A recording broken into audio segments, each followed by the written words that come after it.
The Voice recap. Sloane Simon moves Michael Bublé, Gwen Stefani to tears with emotional performance after her father's death.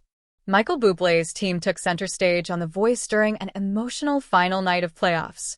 The episode featured a special dedication to the late Liam Payne and a resilient performance by one contestant, Sloane Simon, just after the death of her father. Not a dry eye was in sight during Tuesday's one-hour episode, adding a layer of intensity to an already high-stress situation, as Bublé sought to fill out the last semi-final spots ahead of next week's first live show.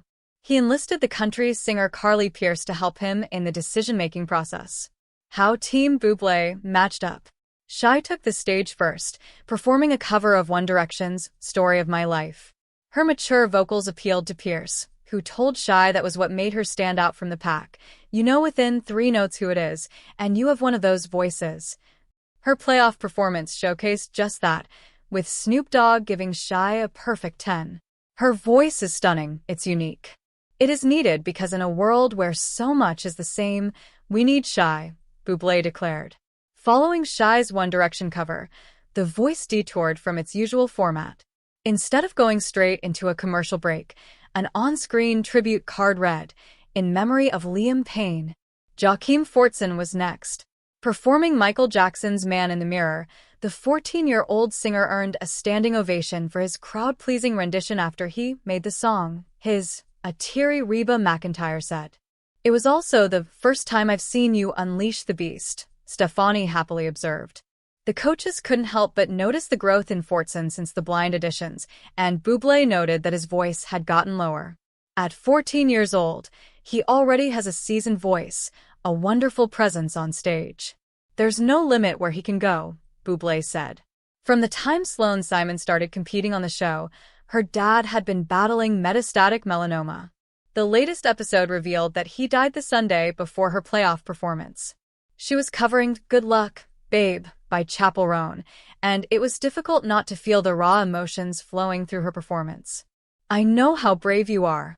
I knew you and your family were going through stuff. You just lost your dad," an emotional Bublé said. "You said that you would stay because he would want you to be here. My dad told me I was crazy to turn back. So I'm here, and I sang for him," Simon shared, causing Stefani to tear up. Snoop gave Simon a hug, which prompted her to break down crying on stage. "I know that your dad must be so proud of you," Bublé said. "I can't really express to you in any words how highly I think of you and how amazing I think what you've done today is."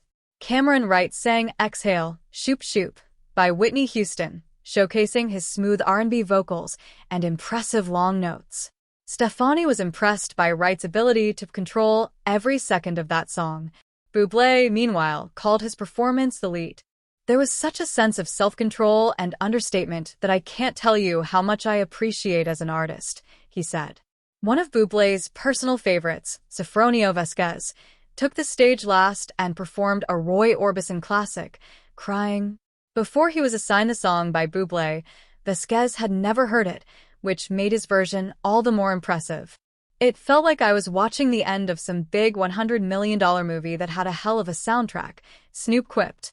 McEntire praised Vasquez for having the guts to tackle that song. Bublé, who described Vasquez's performance as flawless, was dumbfounded by his ability to really reach and connect to an audience. "The growth has been exponential. He is a superstar, everything about him," Bublé said of Vasquez. "I am so excited to see what this young man has in store for us." After selecting Shai for the live shows, Bublé said, "She might be one of my favorite voices I've ever heard. There's a quality that she has.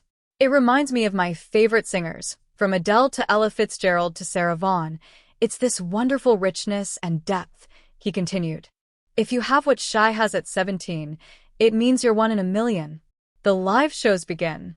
The power is now out of the coaches' hands, as from now on, American audiences will determine which singers they believe deserve to move on, and eventually win. "Now that we know who the top 8 are, all I can do is encourage and continue to coach. I'll be praying," McEntire said.